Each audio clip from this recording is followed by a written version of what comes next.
Bonjour à tous et bienvenue sur cette nouvelle vidéo. Aujourd'hui, je vais faire le top 10 numéro 2 des films 2020-2021. Alors, je vous rappelle que cette vidéo a pour but d'élire la deuxième partie des meilleurs films de cette année, enfin de l'année dernière, c'est-à-dire du numéro 20 au numéro 11. Puisque la première partie, j'avais fait ça dans un cinéma. Si vous l'avez pas vu d'ailleurs, je vous invite à la voir, hein, cliquez là. Ou elle va s'afficher quelque part à un moment. Et donc, aujourd'hui, je fais la deuxième partie, qui est en fait la première, qui est avant, enfin, voilà. Donc, je rappelle aussi que c'est subjectif, c'est mon avis. Vous n'avez pas à contredire mon avis. Donc s'il y a des films que vous trouvez scandaleux qui soient à cette place-là et non à une autre place, ou qu'il n'y a pas un film qui a été cité, eh bah je n'y peux rien pour vous. Moi, il y a des films que je n'ai pas vus, par exemple. Il y a tellement de films qui sortent dans une année que... Et encore là, c'est dans deux années consécutives, le top. Donc je peux pas élire tous les films non plus de ces deux dernières années là. Et aussi, c'est mon avis. Donc, il y a des films, par exemple, que j'ai vus, mais que j'ai pas aimé. Donc, voilà. Alors, je crois que celui-là, il y a des choix, je sais pas pourquoi j'ai fait ça. C'est-à-dire qu'il y a deux films que j'ai mis dans le top, mais que moi, je trouvais pas ouf, quoi. Mais bon, on s'en fout, on est là pour kiffer ou pas. Donc est-ce que vous êtes prêts pour le top 10 des films 2020-2021, partie 2, qui est en fait la partie 1. Alors, celui-là, je sais pas pourquoi j'ai mis dans le top, parce que c'est vraiment un film que j'ai pas aimé du tout. Donc je sais pas pourquoi il est dans le top, peut-être parce que j'avais pas d'idée. Le top est là, je suis en train de lire là-dessus. Donc voilà, il y a des films, il y a un film que j'ai pas du tout aimé. Donc on va le dire quand même. Ce film, c'est Black Widow. Pourquoi je n'ai pas aimé Black Widow? Alors, déjà, en voyant la bande-annonce, je me suis dit, c'est pas ouf.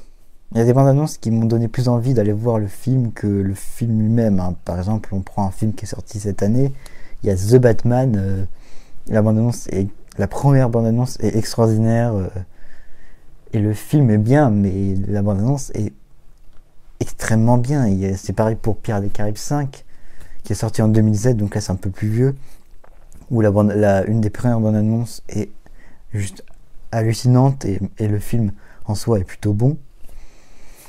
Mais là, la bande-annonce, quand j'ai vu la bande-annonce, je me suis dit, ça va être nul. Et j'ai pas été déçu. Donc finalement, Black Widow, vous savez que j'ai vu Black Widow, que j'ai pas aimé ça. Je ferai pas de flop, parce que ça sert à rien de faire une vidéo où je crache sur des films. Je préfère dire ce que j'aime que ce que je déteste, sachant que ce que je déteste, je l'ai déjà dit dans une autre vidéo. Donc on va changer, parce que je viens de me rappeler que j'ai vu un autre film qui, lui, m'avait un peu attiré. Et c'est Matrix 4, si je dis pas de bêtises. Le retour d'un des frères Wachowski. Donc, enfin, je sais pas si c'est des frères ou des sœurs, je ne suis plus dans leur histoire. J'arrive plus à suivre. Donc, Matrix... en fait, quand j'ai vu qu'ils allaient faire le 4, j'étais à la fois excité et je savais pas trop comment réagir, parce que sachant que souvent les retours des sagas, peut-être 10 ans après, c'était pas un succès.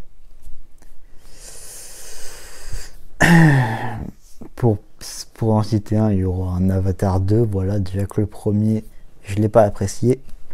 Voilà, je t'ai dit. Mais voilà. Donc Matrix, je me suis dit, ils vont enfin faire un 4e ah, c'est le quatrième. Sachant que Keanu Reeves, il a quand même beaucoup vieilli. Carrie Ann Moss aussi, il n'y a plus Laurence Fishburne. Et bah, c'est tout quoi. C'est notamment pour ça que je me suis dit ça va pas être ouf. Parce que quand même Neo dans les vieux Matrix, il est quand même stylé. Laurence Fishburne qui interprète le rôle de Morpheus dans les anciens Matrix, il est quand même plus stylé que celui qu'il y avait dans celui-là. Hein. Et donc je suis allé le voir et bah finalement c'était pas trop mal. J'ai pas trouvé ça exceptionnel, j'ai pas trouvé ça nul à chier, mais c'était quand même pas mal. Notamment pour ceux qui ne l'ont pas vu, il y a un moment, il y a des fois il y a des scènes des anciens Matrix et ça c'est bien parce que ça rappelle les fêtes, ça rappelle des souvenirs, donc ça te remet qu'est-ce qui s'est passé dans les premiers Matrix. Et aussi, qu'est-ce que je voulais dire? Oui. Et notamment, il y a une scène au début où il y a les personnages principaux qui sont des next-gen, hein, on va pas se mentir, retournent dans le passé et donc ils voient la première scène de Matrix où Trinity est en train de hacker un système et elle défonce des gars. Et donc en fait, donc voilà, je suis allé le voir et tout, bon, j'en attendais pas plus, mais je suis allé le voir quand même parce que j'avais que ça à foutre. Et j'étais pas mal convaincu. Ce film m'a pas mal convaincu. Et après, ce que j'ai fait, c'est que j'ai commencé à regarder le premier Matrix, que je n'ai pas fini parce que bah il y a des fois c'est un peu long. Voilà. Donc voilà pour Matrix en numéro 10. Finalement, c'est pas Black Widow parce que Black Widow c'était pas très bien. Juste un truc, je crois que j'ai pas rasé ou alors c'est pas grave. On passe non, si je coupe. Non. Voilà, comme ça vous avez je vais pas couper son. Ensuite le numéro 19 pardon, parce que là c'est le numéro 20. Donc Matrix c'est le numéro 20. Le numéro 19, c'est un film, pareil, c'est un retour d'un film qui est quand même assez vieux, sauf que là c'est pas le même réalisateur. Déjà c'est un film français qui a eu 2 opus je crois, puisque là c'est le 3e. Je pensais qu'il y en avait beaucoup plus, mais non, il y en a juste 2. Et franchement, quand j'ai vu la bande-annonce, je me suis dit, bah, ça a l'air d'être drôle, sans l'être beaucoup. Ce film, c'est OSS 117.3, Alerte rouge en Afrique noire. Donc en gros, c'est avec Jean Dujardin. Les premiers sont réalisés par Michel Hazanavicius, que vous avez connu pour The Artist et d'autres films qui sont quand même pas mal. Et là, le dernier est réalisé par Nicolas Bedos, qu'on voit d'ailleurs dans le film. Il y a un moment où on le voit, il fait une petite apparition. Bon, en fait, OSS 117, c'est le portrait craché du mec un peu bling bling ringard qui sort des blagues racistes tout le temps, qui est un agent secret à la noix. Et voilà, et donc là, notamment, c'est comme un agent secret à la noix, mais Jean Dujardin, je trouve qu'il fait très très bien le James Bond français. Je trouve qu'il a la carrure parfaite, il a les répliques parfaites, il a le rôle quoi. Et là dans cet opus là, on a Pierre Ninet qui vient s'ajouter au casting, qui fait OSS je sais plus combien. Et je trouvais que il était assez marrant le duo Pierre Ninet et Jean Dujardin. Et donc franchement, j'étais pas mal surpris parce que c'est pas un film non plus comme Matrix que j'attendais beaucoup. Je me suis dit c'est quand même marrant quoi, ça va être marrant. Donc voilà. Ensuite pour le numéro 18, on a un film qui n'est pas sorti au cinéma. Pourquoi? Parce qu'il y avait le Covid et donc il est sorti sur la plateforme Disney+. À la base c'est un dessin animé Disney qui a été adapté en film, donc voilà, ça vous donne un peu. Et bah franchement, bah, ça va en vrai. Hein. C'est Mulan. Voilà, Mulan, la version 2020 du coup. Je l'ai vu sur Disney+, en VO, je crois. Oui, en VO. Et...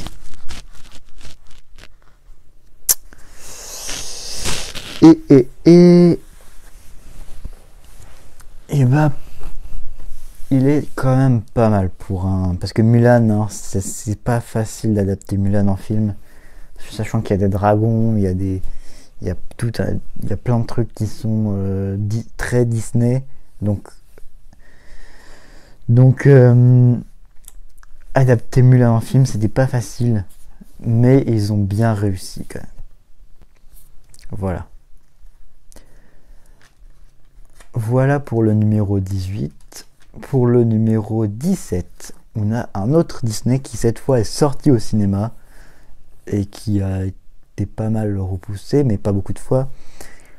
Que moi j'attendais pas mal parce que, notamment pour l'interprétation principale, le rôle principal. Donc le film, il s'agit de Cruella.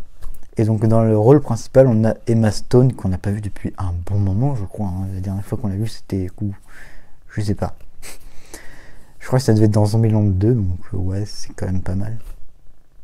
Et donc là, elle revient avec Cruella en interprétation, donc une des meilleurs méchants Disney, un des meilleurs méchants Disney, hein, qui fait partie de mes méchants Disney préférés. Et donc là, ils l'ont très très bien adapté. Et Emma Stone, c'était vraiment un choix excellent.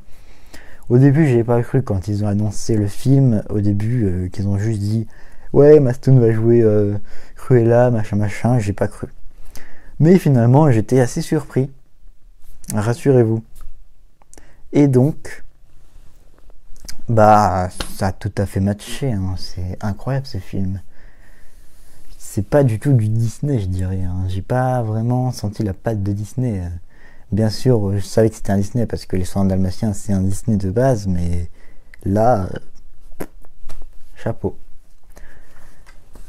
Alors, après Cruella, le film qui vient après Cruella, c'est un film que je suppose pas beaucoup d'entre vous connaissent, ou pas beaucoup d'entre vous en ont entendu parler, ou l'ont vu. C'est À l'abordage. À l'abordage, c'est un film de... je crois que c'est Guillaume Braque, je crois que c'est... Ouais, je crois que c'est ça. Et donc, en gros... Qu'est-ce qui se passe? Donc, À l'abordage, c'est un film français de Guillaume Braque qui est plutôt pas mal. Alors, voilà. Je sais pas quoi dire en fait, parce que sachant qu'il y a des films que j'ai vus il y a quand même un bon moment. Mais c'est une histoire assez cool, c'est assez marrant, c'est assez bien fait, je trouve, pour un film français, comme si tous les films français étaient mauvais. Et donc, bah, en fait, au début, j'étais mitigé, puis après, j'étais de plus en plus... Enfin, non, j'étais pas très motivé pour aller le voir, hein. Ça m'attirait pas vraiment, et puis quand je suis allé le voir, j'étais assez surpris. C'est plutôt un bon film. C'est pas un film excellent, mais c'est un bon film. Ensuite, après l'abordage, on a un film qui est sorti quand même il y a pas mal de temps, parce que je crois que j'ai vu pendant les grandes vacances. C'est un film, encore une fois, français, mais c'est un film que moi j'appelle un américano-français. Pourquoi ? Parce que c'est un film français, mais avec des acteurs américains. Ce film, c'est Annette. Annette, c'est une comédie musicale réalisée par Léos Carax, avec Adam Driver et Marion Cotillard.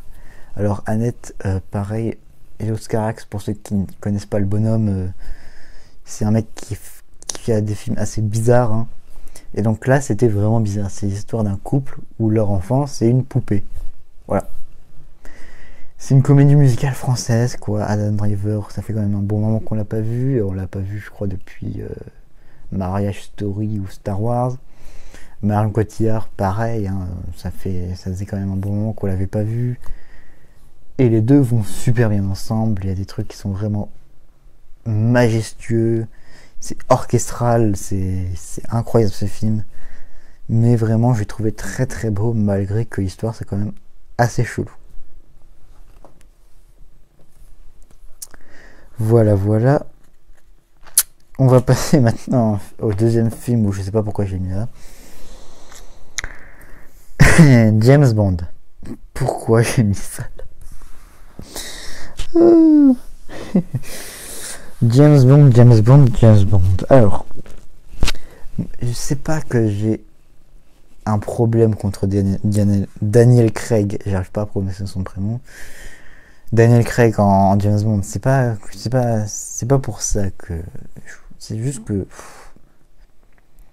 Déjà, c'est peut-être le film qui a été le plus repoussé de l'année. Donc, déjà, ça en dit long parce que. Il est repoussé. Au bout d'un moment, tu te dis c'est bon quoi. Mais les gars, mettez-le. Moi, j'en avais marre au bout d'un moment de savoir qu'il était repoussé quoi. Ça faisait partie au départ des films que j'attendais le plus de cette année. Et puis, avec tous les repoussements qu'il a eu, j'étais plus motivé. Puis après, je l'ai vu. Puis, Léa Seydoux quoi. Léa Seydoux dans James Bond, je la trouve pas exceptionnelle quoi non plus. Surtout que ils ont mis une James Bond, donc ça je sens pas trop parce que quand même c'est James Bond. James Bond c'est une icône du cinéma et ils ont décidé d'arrêter de faire James Bond alors qu'il y a eu 45 acteurs qui l'ont joué quoi, donc ils peuvent pas changer. Surtout que je crois qu'il y avait Idris Elba ou Tom Hardy qui étaient désignés pour faire le prochain James Bond. Donc moi Tom Hardy ça m'aurait pas mal plu, mais non. Mais sinon le film est... Il est nul. Il est pas... Enfin je sais pas si on peut dire qu'il est nul à chier. Je n'arrive pas à savoir s'il est bien ou pas. Donc voilà. Voilà pour James Bond. Ensuite, on passe au numéro 13. Il nous en reste 3. Le numéro 13 n'est pas un film que vous avez vu au cinéma. C'est un film qui à la base devait être une série, mais finalement que ça a été un film. Et c'est sorti sur HBO Max, mais moi j'ai regardé sur YouTube. C'est la Snyder Cut de Justice League. J'ai déjà fait une vidéo dessus. Je vais pas m'éterniser non plus très longtemps dessus. Voilà. Vous avez mon avis sur la Snyder Cut de Justice League dans la vidéo, donc allez la voir. Ensuite, on passe à l'avant-dernier de cette vidéo. Donc l'avant-dernier, c'est un film que je suis allé voir 2 fois, dont une où il y avait le réalisateur. Donc j'ai vu le réalisateur, j'ai vu une intervention du réalisateur avant et après le film. C'est un film français. C'est Les Deux Alfred. Les Deux Alfred, c'est un film réalisé par... Alors, si je me trompe pas, parce que je me trompe à chaque fois, je crois que c'est Denis Podalides. Non, Bruno, justement, Podalides. Je vais quand même vérifier. Excusez-moi. Hein. Je crois que c'est ça. Hein.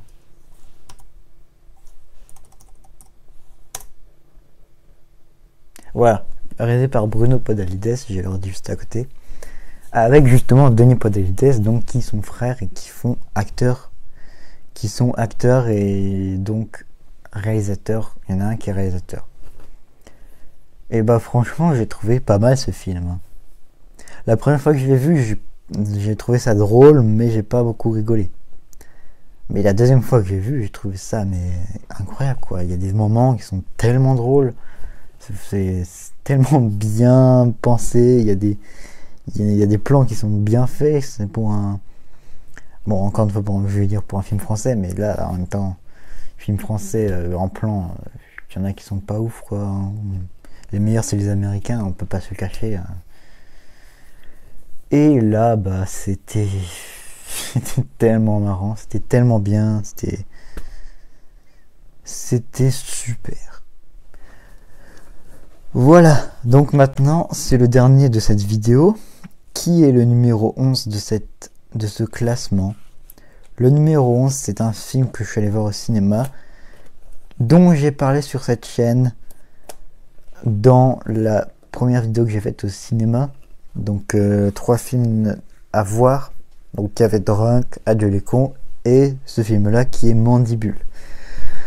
Mandibule, c'est l'histoire, c'est un film de Quentin Dupieux. C'est français, hein, avec Le Palma Show, donc qui est un duo d'humoristes qui est tellement loufoque que ça devient absurde, et tellement que c'est absurde, c'est drôle en fait.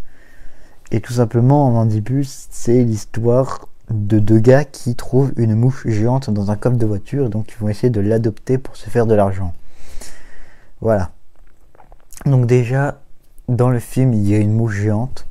Ils ont eu les couilles et le budget pour placer une mouche géante dans un film. Et c'est français, ce film. En plus de ça, la musique de Mandibule, elle est excellente. C'est très très drôle, ce film. Vraiment, si je l'ai placé là, c'est parce que je l'ai absolument kiffé. Je suis sûr que si je le regarderais encore une fois, il me ferait marrer de rire. En plus, Adèle Exarchopoulos, qui a eu un Oscar ou un César, je sais plus. Un César, je crois, pour son rôle secondaire. Elle est excellente. Donc voilà. Et c'est la fin de ce top. Voilà, j'espère donc que cette vidéo vous aura plu. C'était la partie 2. Donc des films 2020, enfin 2020-2021, du numéro 20 au numéro 11. Si vous voulez, j'ai des mentions honorables, donc il y a des films que j'ai vus mais qui sont pas dans le classement. Donc il y a Belle, qui est un film japonais qui était magnifique. Donc il y a Black Widow, voilà. Il y a Spider-Man No Way Home, qui a beaucoup été attendu, mais que moi j'ai pas vraiment enfin, je trouvais que ça, j'aime pas trop ces Spider-Man là, je préfère les premiers. Et puis c'est à peu près tout. Et voilà. Et on se dit à bientôt pour une nouvelle vidéo. Ciao.